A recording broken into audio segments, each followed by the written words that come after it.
ગમે તે થાય મસાલો તો ખાવો જ પડે, કંઈક એવો જ સંદેશ આ ભાઈ આપી રહ્યા હોય તેવું લાગે છે। અમદાવાદના નહેરુનગરમાં જમીન વિવાદમાં નિવૃત્ત ડીવાયએસપીએ કરેલા ફાયરિંગનો આ વિડીયો ખૂબ જ વાયરલ થયો છે। વિવાદ અને ફાયરિંગ તો એની જગ્યાએ, પરંતુ આ વિડીયોમાં બીજું એક આશ્ચર્યજનક દ્રશ્ય કેદ થયું। દ્રશ્યોમાં જોઈ શકાય છે કે એક બાજુ ધમકીઓ અને ફાયરિંગ ચાલી રહ્યું છે, ત્યારે એક વ્યક્તિ બિંદાસ બનીને મસાલો ચોળી રહ્યો છે।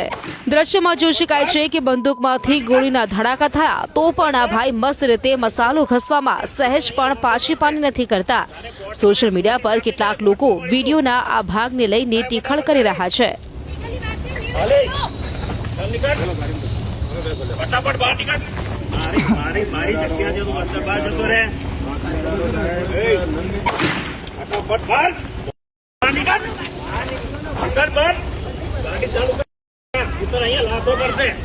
તારે કોર્ટમાં નોટિસ આપી છે ને, કોર્ટમાં મળીશું। ઉઠાય ફટાફટ ગાડી।